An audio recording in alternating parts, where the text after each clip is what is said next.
Assalamualaikum warahmatullahi wabarakatuh. Alhamdulillah, sahabat-sahabatku semua, kita bisa bertemu kembali di ruang motivasi diri berbagi kebaikan. Semoga kita tetap istiqomah di jalan yang benar. Dan kali ini saya ingin berbagi kembali bercerita tentang kisah Nabi Musa alaihi salam. Nabi Musa alaihi salam dalam suatu riwayat merupakan salah satu nabi yang diutus oleh Allah SWT pada saat di zaman kekejaman Fir'aun berkuasa, di mana zaman yang penuh dengan kedoliman. Nabi Musa alaihi salam telah diberi mukjizat oleh Allah SWT, di antaranya memiliki kemampuan dengan mengubah tongkatnya bisa menjadi ular dan juga bisa membelah lautan. Dan Nabi Musa ini termasuk nabi dan rasul ulul azmi, sebab nabi yang memiliki kesabaran dan keteguhan hati dalam menghadapi umatnya bersamaan dengan kekejaman Raja Fir'aun. Singkat cerita, Nabi Musa alaihi salam di Mesir yang hidup di zaman kerajaan yang telah dipimpin oleh Raja Fir'aun, yaitu seorang raja yang terkenal dengan kekejamannya. Raja yang memiliki sifat sombong dan dolim terhadap rakyatnya. Selain itu juga memperlakukan dengan sewenang-wenang dengan memperbudak terhadap rakyatnya. Selama bertahun-tahun, semua pengikutnya selalu bersabar dalam menghadapi kekejaman Raja Fir'aun tersebut. Dan pada puncaknya, dengan kekuasaan Fir'aun mengakui dirinya adalah sebagai Tuhan. Suatu ketika, Raja Fir'aun bermimpi, dan dalam mimpinya di mana terjadi bahwa kota Mesir terbakar, kecuali dari rumah-rumah kaum Bani Israel. Dengan mimpi itu, Raja Fir'aun sangat penasaran dan akan terjadi apa. Lalu mengumpulkan ahli-ahli sihir dan para peramal untuk menafsirkan arti mimpi tersebut. Para peramal mengartikan bahwa akan ada lahir seorang bayi laki-laki dari keturunan Bani Israel yang akan membinasakan penduduk Mesir. Dengan setelah mendengar ramalan tersebut, menjadikan Raja Fir'aun sangat marah dan merasa sangat ketakutan. Dan apa yang harus dilakukan? Akhirnya Raja Fir'aun segera memerintahkan kepada bala tentaranya, jika ada bayi yang lahir laki-laki atau bayi yang ada dari keturunan Bani Israel untuk segera dibunuh, menganggap bayi tersebut kelak dewasa akan menjadi penguasa untuk mengalahkan pada dirinya. Terjadilah dengan pembunuhan massal pada bayi-bayi yang tidak berdosa itu, dan kejadian itu juga bersamaan dengan kelahiran Nabi Musa. Dan setelah diketahui dan mendengar berita itu, akhirnya ibu Nabi Musa membawa lari untuk menyelamatkan diri, yaitu mencari tempat yang jauh dan aman dari jangkauan bala tentara Raja Fir'aun. Ibu Musa yang sedang menyusui itu akhirnya tega. Nabi Musa diletakkan dan ditaruh dalam suatu peti dan ditempatkan di pinggir sungai dengan harapan tidak diketahui oleh bala tentara Fir'aun. Dan suatu ketika ibunya lupa menarik peti itu dan membuat peti hanyut terbawa arus sungai. Dan peti tersebut hanyut terbawa air sehingga sampai di istana dan ditemukan oleh Asia, istri dari Fir'aun. Dan kebetulan Asia yang mandul ini mendapatkan bayi yang mungil dan elok. Akhirnya dirawatlah bayi yang malang tersebut. Bayi yang bernama Musa itu selanjutnya untuk diperlihatkan kepada Fir'aun.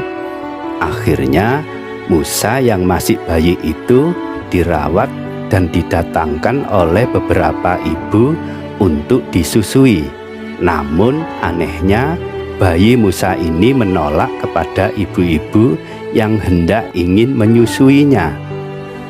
Dan suatu ketika ibu kandung dari Musa itu sendiri mendengar berita tentang hal tersebut dan segeralah untuk menuju ke istana untuk bersedia merawat dan menyusui bayi Musa tersebut. Dan bayi kecil itu mau disusuinya dan tidak diketahui oleh Fir'aun dan istrinya bahwa itu adalah ibu kandungnya sendiri. Setelah dirawat sampai Nabi Musa cukup tumbuh dewasa dan menjadi seorang yang memiliki penampilan yang sangat baik, dan suatu ketika Nabi Musa berkeinginan untuk keluar dari istana dan tidak diketahui apa alasannya. Dengan izin Allah, Nabi Musa beserta pengikutnya yang hendak untuk pergi menuju Syam, dan setelah diketahui dan mendengar tentang kabar atas kepergian Musa itu, akhirnya Raja Fir'aun murka, marah, dan segera memerintahkan kepada bala tentaranya bersama-sama untuk mengejar Nabi Musa tersebut. Raja Fir'aun dan bala tentaranya mengejar sampai hampir mendekati dari rombongan Nabi Musa. Dalam perjalanan mereka terhambat. Nabi Musa terhalang pada lautan yang luas, dan saat itu turunlah wahyu dari Allah SWT kepada Nabi Musa alaihissalam seperti yang telah difirmankan di dalam Al-Quran. Quran Surat Asy-Syura ayat 63 yang berbunyi, "Lalu kami wahyukan kepada Musa, pukullah lautan itu dengan tongkatmu, maka terbelahlah lautan itu, dan tiap-tiap belahan adalah seperti gunung yang besar." Dengan mukjizat Nabi Musa ini, akhirnya laut dapat terbelah menjadi dua, dan Nabi Musa beserta pengikutnya segera untuk meneruskan perjalanannya. Dan setelah itu disusul oleh Fir'aun beserta bala tentaranya untuk mengejar Nabi Musa sampai dalam suatu tempat di mana laut yang terbelah itu.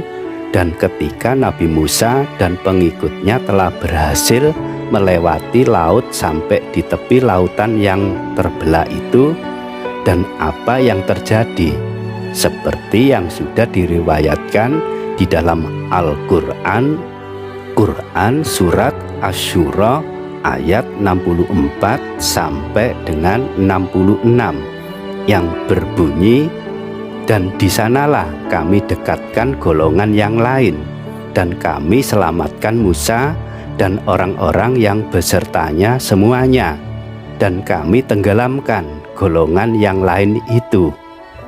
Terjadilah Raja Fir'aun beserta bala tentaranya di saat dalam pengejaran tiba-tiba lautan kembali seperti semula. Akhirnya Fir'aun dan bala tentaranya tenggelam dan binasa di dalam lautan tersebut. Dan Allah akan menunjukkan kekuasaannya. Sesungguhnya pada yang demikian itu benar-benar merupakan suatu tanda yang besar, mukjizat dari Musa dan kebanyakan mereka yang tidak beriman. Dalam kisah cerita singkatnya, Nabi Musa ini banyak memberikan pelajaran dalam kehidupan kita, bahwasanya kekuasaan yang melampaui batas dengan berbuat semena-mena terhadap kaum yang lemah atas kesombongannya itu akan menjadikan suatu musibah jika Allah menghendaki. Dan kisah cerita singkat ini juga dapat kita jadikan pembelajaran kepada anak-anak kita tentang kisah sejarah dari perjalanan para nabi sebagai suatu pembelajaran yang positif. Semoga dengan ulasan singkat ini dapat menambah pengetahuan dan membawa manfaat untuk kita semua. Dan saya ucapkan banyak terima kasih yang sudah bisa bersama di video ini, dan jangan lupa beri komentar, saling berbagi tentang kebaikan. Wassalamualaikum warahmatullahi wabarakatuh.